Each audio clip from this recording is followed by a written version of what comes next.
La historia que sigue parece salida de una lección imposible, como la piratería logró ganar terreno frente al brillante sueño del streaming y de la televisión tradicional. Al principio todo fue revolución y promesas. Atentos que se viene un dato importante, Netflix comenzó como un servicio de alquiler por correo y evolucionó en los años 2010 hasta convertirse en la punta de lanza del streaming, ofreciendo a los espectadores la promesa de ver lo que quisieran, cuando quisieran. Con el éxito llegaron imitadores y competidores, plataformas propias de estudios, servicios internacionales y un rosario de lanzamientos que buscaban capturar audiencias. Atentos que se viene un dato importante, esa fragmentación gradual produjo lo que hoy se conoce como fatiga de suscripciones. Cada hogar terminó pagando varias mensualidades para acceder a piezas distintas de la cultura popular. Informes y encuestas indican que el mercado maduró y el crecimiento de suscriptores se desaceleró. Empezó entonces un efecto psicológico muy humano, la percepción de valor. Al principio, pasar de la televisión por cable a una o dos suscripciones parecía una ganga. Con el tiempo, y con series exclusivas repartidas entre proveedores, el escenario cambió. Si querías ver una saga completa o una serie premiada te obligaban a pagar en varios sitios. Este diseño explotó sesgos cognitivos, la aversión a la pérdida y la saturación de opciones, y muchas personas empezaron a calcular cuánto gastaban por mes solo para mantener al día sus hábitos de entretenimiento. Ese cálculo frío se mezcló con frustración, pagar más por menos comodidad. Atentos que se viene un dato importante, en paralelo, surgió un ecosistema de servicios legales gratuitos, los llamados Fast, Free Ad Supported Streaming Television, que ofrecieron alivio y volumen de catálogo.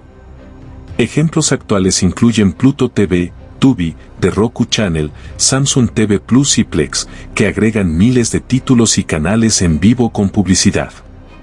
Algunos empezaron a ofrecer material en alta resolución y mejores funciones de descubrimiento. Pese a esto, no todo el mundo halló en la publicidad la respuesta. La experiencia fragmentada, las ventanas regionales y el precio acumulado empujaron a una porción creciente de usuarios hacia soluciones alternativas. Atentos que se viene un dato importante, los informes sobre el volumen de visitas a webs y servicios no oficiales mostraron que la mayor parte de la piratería contemporánea ya no son descargas, sino streaming ilegal. Cifras de monitoreo industrial reflejaron cientos de miles de millones de visitas según informes de monitoreo industrial. La piratería, convertida en servicio, resolvía tres necesidades a la vez: centralización, todo en una sola interfaz, coste, gratis o con anuncios mínimos, y calidad, streams en 4K cuando el original lo permitía. Desde la perspectiva del usuario frustrado, esa promesa era poderosa: encontrar una sola plataforma, aunque fuera no oficial, donde estuviera todo y en buena resolución se volvió irresistible. Esta narrativa no exime responsabilidades. Prestar, distribuir o reproducir material con derechos es ilegal y erosiona la cadena de valor creativa. Sin embargo, la fuerza de la oferta alternativa dejó en evidencia fallas del mercado legal.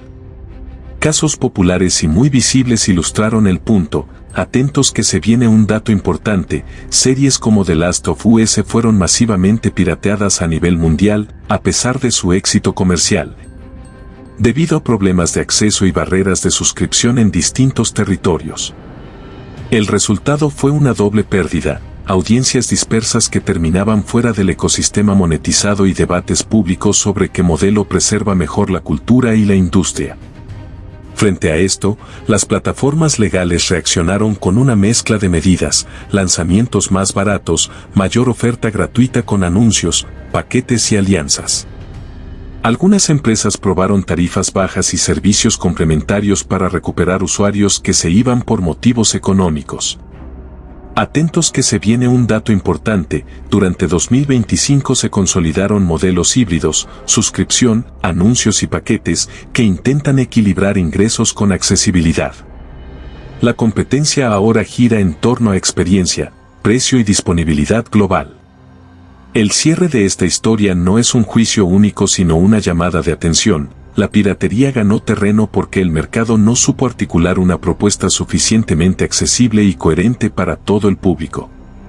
Para revertir la tendencia hacen falta cambios estructurales, mejores ventanas de disponibilidad global, bibliotecas más accesibles, modelos que combinen lo gratuito con lo premium y, sobre todo, una escucha real al usuario. Solo ofrecer contenido de calidad ya no basta, hay que ofrecerlo donde la gente está, de forma clara y sin fricciones. Atentos que se viene un dato importante, la conversación hoy no es solo técnica o legal, es psicológica, cómo se siente la gente cuando paga, qué espera recibir y cuánto está dispuesta a tolerar. Cerrar adecuadamente significa reconocer que la sostenibilidad cultural exige tanto modelos viables para creadores como ofertas claras y justas para el público. Si la industria entiende esto y actúa en consecuencia, la promesa original del streaming, accesibilidad, calidad y elección, podrá ganarle de nuevo a la tentación de lo gratuito y universal.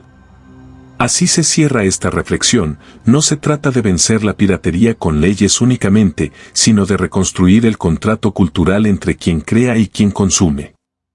Hasta el próximo video.